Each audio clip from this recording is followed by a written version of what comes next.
Балалар, бүгінгі біздің математика сабағынан өтетін тақырыбымыз үш таңбалы сандарды қосу және азайту алгоритмі. Бұл сабақта сендер үш таңбалы сандарды қосу және азайту алгоритмдерін қолдануды үйренесіңдер.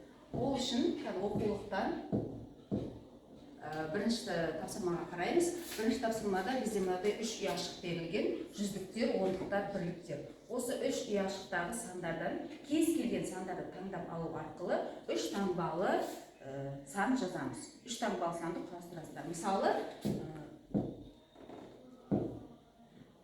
954 саны. 954 санында қанша жүздік, қанша ондық, қанша бірлік бар? Исатай? 900 5 ондық, 4 бірлік. Дұрыс айтасың. Ал енді осы 954 санын разрядты қосылғыштарға кім жіктеп бере алады? Айша? 954 900 қосу 50 қосу 4. Жарайсың, өте жақсы. Ал енді әркім өз ойларынан осындай үш ұяшықтағы сандарды таңдау арқылы үш таңбалы сан ойлап тауып дәптерге жазамыз және оны разрядты қосылғыштарға жіктейміз. 889 тең 800 қосылған 80 қосылған 9. Өте жақсы, жарайсың. Бірінші 500-ді жазамыз. Оған қосамыз 50. Оған қосамыз 8 сан. Тең 558. Өте жақсы, керемет. 777. 700 қосу 70 қосу 7. Өте жақсы, жарайсың, Расул. Отыра ғой. Балалар, енді біз үш таңбалы сандарды қосу және азайту алгоритмін қазір есіңдегі түсіндіремін. Мұқият тыңдап аламыз, сосын өз бетімізше әрі қарай жұмыс жасаймыз. Ең алдымен 126 мен 254-тің қосындысы. Баған түрінде жазған кезде бірліктің астына бірлік, ондықтың астына ондық, жүздіктің астына жүздік тура келетіндей етіп бірінші жазып аламыз. Сонан кейін барып енді қосу амалын орындаймыз. Ең бірінші бірліктерді қосамыз. 6 мен 4-тің қосындысы бізде 10-ды береді. 10-ның, енді осы 10-ның бірлігі бізде нешеге тең? 0-ге тең. 0-ді сол бірліктің астына жазамыз. Яғни 6 мен 4-тің төменгі жағына жазамыз. Ал енді бірі бізде ойда. Ол ойдағы бірді біз ондықтың үстіне жазамыз. Демек, өткен қазір енді біз ондықты қосамыз. Екінші, ондықты қосқан кезде ойдағы санды да қосамыз. 2 мен 5-тің қосындысы 7, ойдағы мен 8. Ол 8-ді ондықтың астына жазамыз. Енді келесі жүздіктерді қосамыз. 1 мен 2-нің қосындысы бізге 3-ті береді. Демек, 126 мен 254 сандарының қосындысының мәні 380-ге тең. Енді айырмаға қарай. 954 пен 345 сандарының айырмасы. Мұнда да дәл сондай.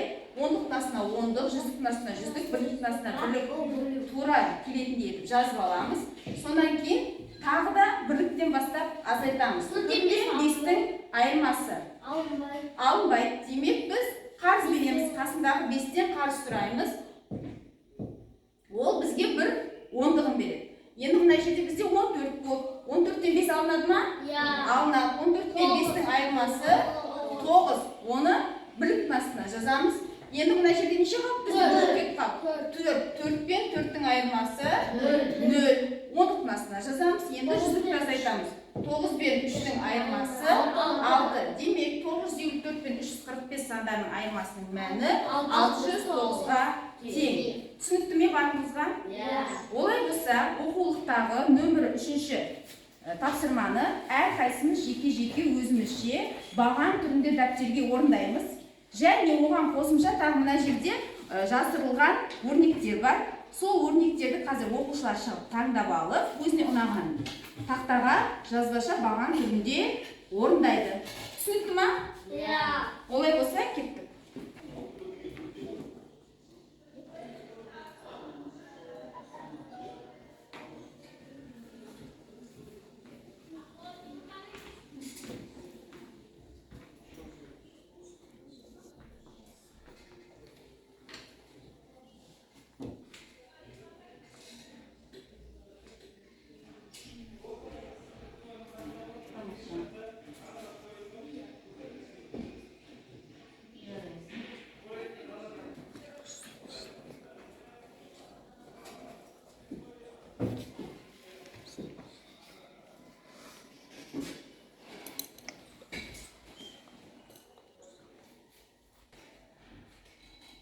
Өте жақсы, жарайсыңдар, бәрі дұрыс орындапсыңдар. Енді балалар дәптerdегіні болса, келесі жаңағы жасырын өрнектерді орындауға көшейік. Келісіп пе? Иә. Тамаша, жақсы. Онда мына жерге келіп, өрнектерді таңдап ала қойыңдар. Келе ғой. Бір өрнектен аламыз. Тақтаға орындаймыз. Баған түрінде жазбаша, түсінікті ғой, иә?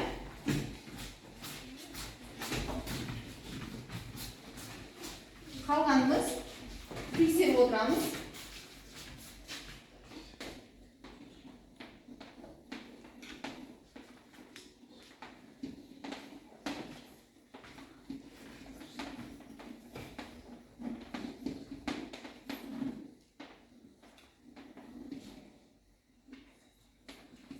Аленұр, айтып отырайық, қалай шығарып жатырмыз?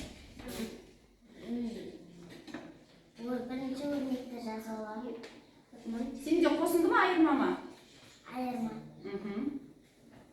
2 мен 5-тің айырмасы 3-ке тең. Ойланамыз. 2-ден 5 алынар ма? 9 шықты. Жоқ. Демек?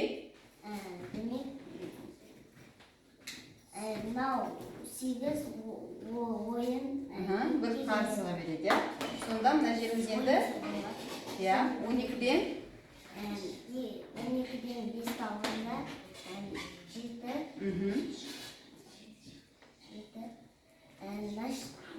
Нашетте енді 8 емес 7. 7-ден 4 алған кезде 4. 7-ден 4 азайтқанда? 6 мен 2-нің айырмасы 4-ке тең. Мәні? Мәні 437-ге тең. Жарайсың, өте жақсы. Айша, сен айта ғой. 472 245-дің қосындысы 717. Ге тең, иә? 717 керек. Исатай? 547 мен 256-ның айырмасы 291-ге тең. 437-ге 245-дің қосындысы 682. 508 мен 345-дің азайтуы Айырмасы? Айырмасы 163. 241 мен 349-дан қосындысы Қосындысы нешеге тең? 590-ға тең. Өте жақсы, жарайсың, отыра қойыңдар.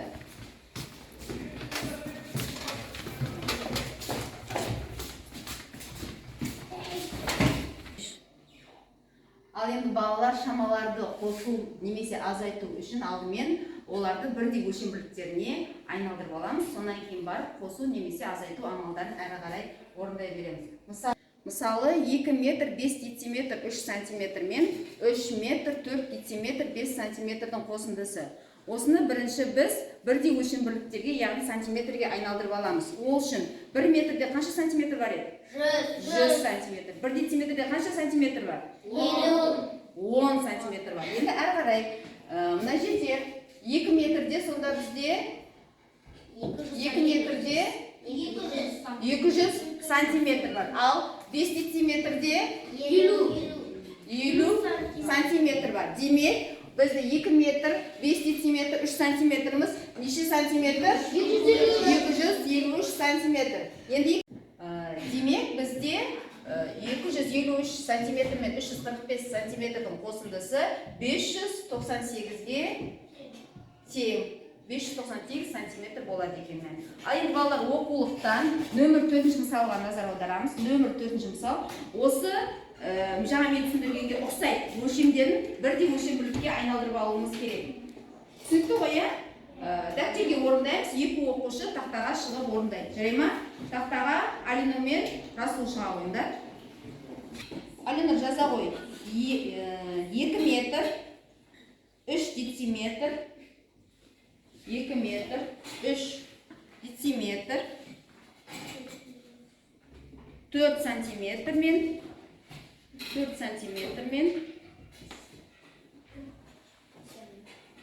1 метр, 1 метр, 4 дециметр,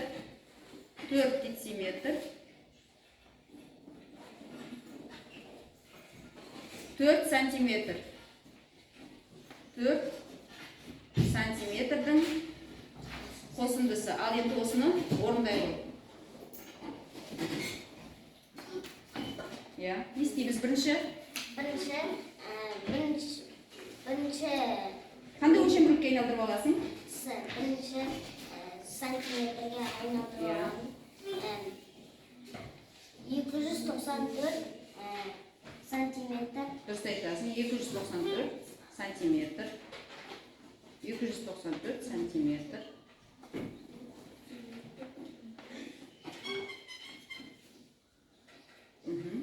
Endi ikkinchi qo'shimcha santimetrga aylantirib olaman. 144 santimetr. 144 santimetr.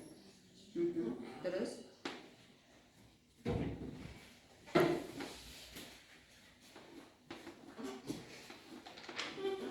Santimetr. Endi o'zini bagan turida шығара qo'yasizmi? Bagan turida aslida шығара qo'ying. Aytib o'tiramiz. 294 santimetr, santimetrni qo'shib yozamiz, ya. Endi ikkinchi Qo'shilishimiz 144 santimetr.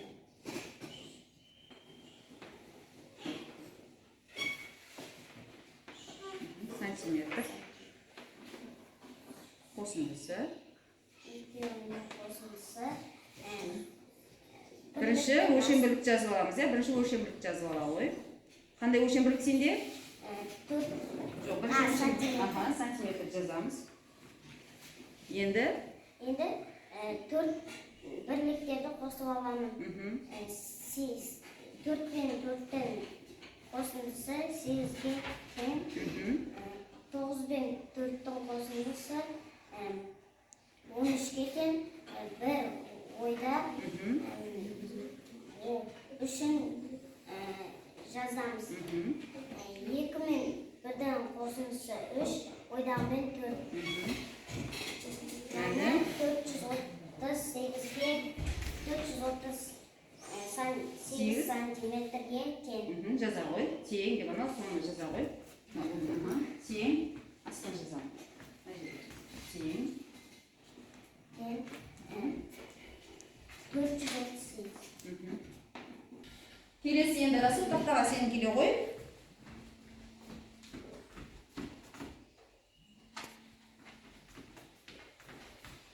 3 metr 5 detsimetr 9 santimetr.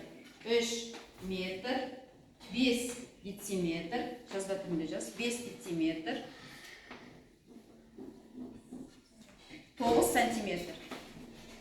9 santimetr. Azaytу 1 metr 4 detsimetr 5 santimetr.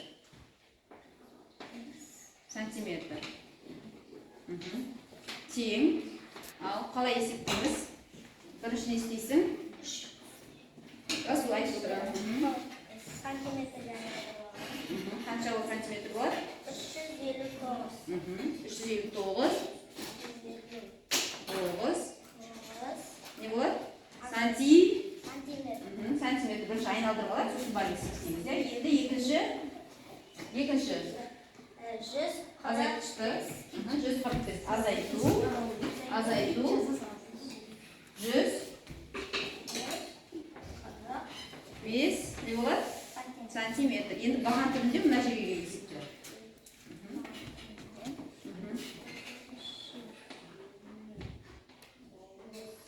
Сантиметр азайту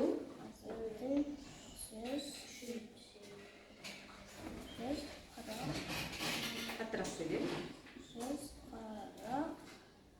5 бірінші нені жазып қоямыз? Өлшем бірлігін жазып қоямыз, иә? Неше қандай өлшем бірлік сенде бірінші? Жоқ, өлшем бірлік жазып қой. Қандай өлшем бірлік? Сантиметр. Енді 9'da 5 alsam 4'e sosun 5'ten 4'e alamız 3'ten alamız мәні Мәні 214 сантиметрге тең. Жазалым тең 214 сантиметр. Астына жаңа жазмақ жоқ, мұны жерде. Тең 214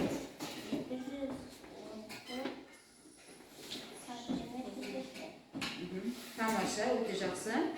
Ал енді балалар, барлығымыз бірдей экранға қарайық. Бізде келесі тапсырма жұптық жұмыс. Яғни жұптық жұмыста бізге топтастыру керек. Енді оны қалай топтастырасыңдар? Қандай қасиетіне қарап топтастырасыңдар? Оны өздерің білесіңдер. Яғни бізде түрлі геометриялық пішіндер берілген. Сол геометриялық пішіннің ішінде түрлі өрнектер берілген.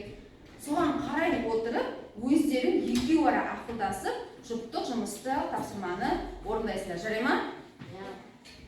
Ал енді қазір біз әрқайсымыз өзіміздің жұптарымызбен мына тақтадағы тапсырмаларды орындауға көшеміз. Жаңа түсіндірдім ғой қалай орындау керек екенін, иә? Олай болса келе қойыңдар.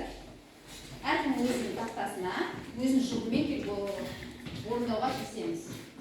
Ақылдасып алып деп ойлаймын, қалай топтастыру керек екенін. Ал орындарыңдар. 2 топқа бөлесіңдер ма, 3 топқа, 4 топқа, өздерің білесіңдер, кім қалай бөледі.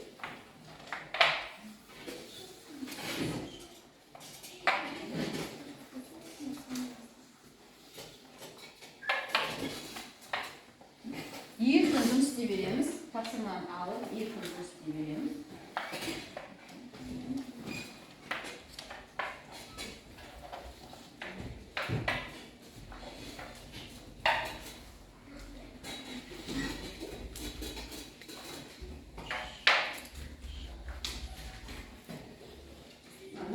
Бөлек қойсың, бөлек қой. Сен нені алып жатсың мысалы? Я, енді олар бөлек қой. Сен мынау нәрсені қойсың, бөлек қой. Болыңдар ма? Болып бағалып, сондай болса, кәдімгі қарайық, бері қарайық. Әркім өзінің жасаған жұмыстарын екі жұп қорғап шықсын. Ал Айлосында қалай топтастырыңдар? Айша? Қаттырақ сөйлейміз. Біз әріппен сандырмайды топтастырды. 2 топқа бөлдік, иә, сонда сандөрнек және әріп-өрнек. Тамаша, өте жақсы. Жансая мен Елдос. Ал сендер қалай топтастырыңдар? Қосындыны азайту айырмаға топтастырды, яғни қосындыны 1 топ, айырманы 1 топ қылып. Тамаша, өте жақсы. Исатай мен Алдияр геометриялық пішіндеріне қарай топтастырыңдар, иә, тамаша, өте жақсы. Ал Расул мен Інжу, сендер қалай топтастыңдар? Түсіне қарай неше топ болды сендер сонда? 3 топ. Түсіне қарай 3 топқа бөлген екенсіздер. Өте жақсы, керемет, жарайсыңдар.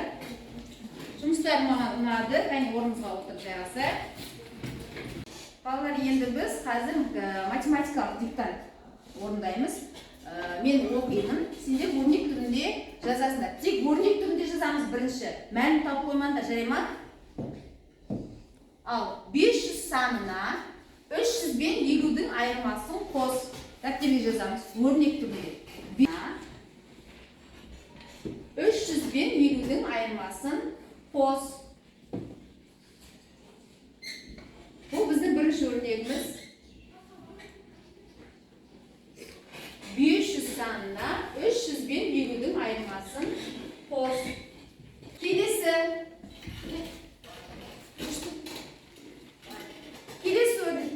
өрнек 1000 санынан 250 мен 500-дің қосындысын азайт. 1000 санынан 250 мен 500-дің қосындысын азайт. Жазамыз. 1000 санынан, яғни 1000-нан 250 мен 500-дің қосындысын азайт. 1000 санынан 250 мен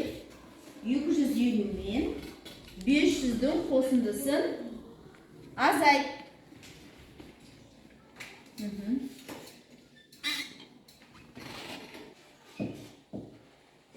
Келесі 700 бен 150-дің қосындысынан жазамыз. 250-ді азайт. 700 бен 150-дің қосындысынан 250 санын азайт. 700 бен 150-дің қосындысынан 250 санын азайт.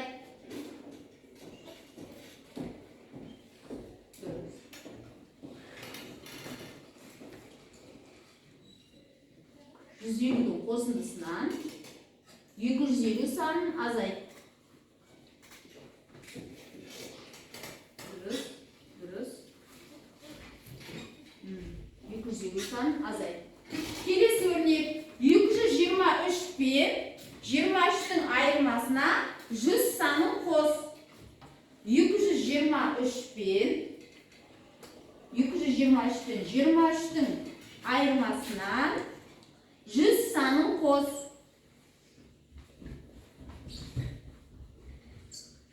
Дұрыс. 223 пен 23-дің айырмасына 100 санын қос. Балалар, барлық өрнекті жазып болдық па? Олай болса, енді жазған өрнектерімізді, өзіміздің жауаптарымызды тексеру үшін экранға назар аударамыз. Яғни өзін-өзі тексеру саналады. Ал бірінші өрнекте барлығымызда осылай шықты ма? Так, қараймыз. Осылай шықты ма? Келесі өрнегіміз. Дұрыс болма, қасына дұрыс деп белгілі қойып отырамыз. Өзімізді өзіміз тексереміз. Үшінші өрнекке қараймыз. Дұрыс па? Келесі соңғы өрнегіміз. Барлығында осылай шықты ма? Жақсы, жарайсыңдар. Өте жақсы. Балалар, енді бізде ең соңғы тапсырмамыз мәселе есеп. Мәселе есепке қараймыз. Бірінші төбенің биіктігі 245 метр. Екінші төбенің биіктігі одан 136 метрге биік. Үшінші төбе екінші төбеден 172 метрге биік. Үшінші төбенің биіктігін тап. Неше амалмен орындалатынын есепті? 2 амалмен, я? Осыны шығарайық.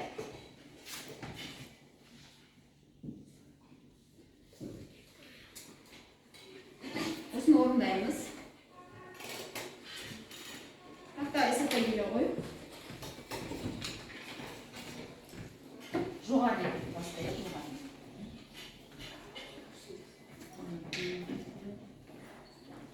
Оқулыққа қарасам болады.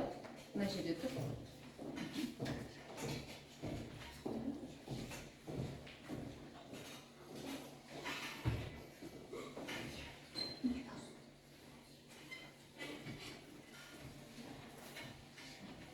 Айтып отырамыз, екінші төбе. Екінші төбенің белгісіз, это 136.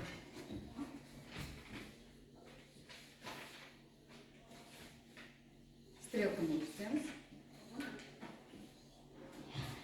Есептай, 136 метрге қайсы төбеден биік стрелканы көрсетеміз. Үшінші төбеміз 172.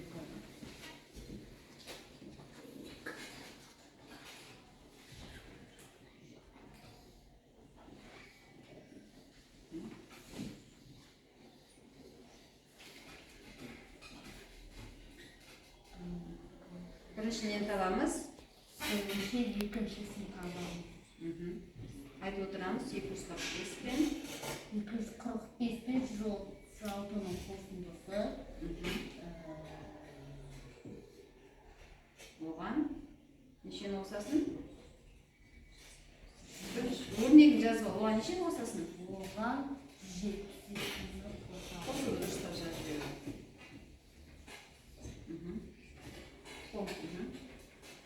Мен мына жерге баған түрінде есептесем болады. Мына жаққа баған түрінде есептейді.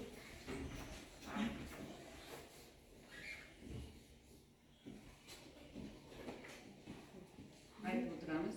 245 пен 136-ның қосындысы.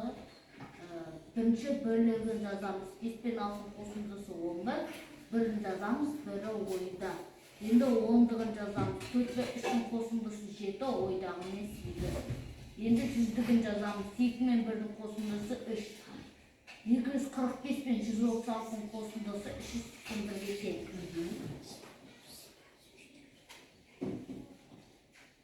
Енді оған нешені қосамыз? Оған 172-ні. Астына бірден қосу жазайық. Қосу 172. Қосу 172. 381-ге 172-ні қосамыз.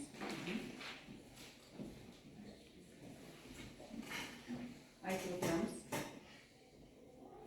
2-ге 1-дің бірінші бөлігін жазамыз. 2 мен 1-дің қосындысы 3. 3 пен 8-дің қосындысы 15, бірі ойда. 5-ін жазамыз. 3-тің 1-дің қосындысы 4, ойдағы мен 5. Мәні 553. Жауабы? Астына сүреге жазайық. Жауабы бірден жазайық. Бірінші. Жоқ, енді сұрап тұр бізде. Екінші. 3-ті жаза бер бірден.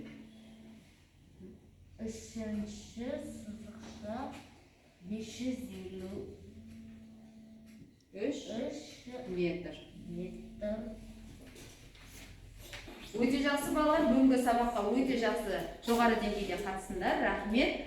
Үйге шығармашылық тапсырманы аламыз. Келесі кездескенше сау болыңдар. Сабағымыз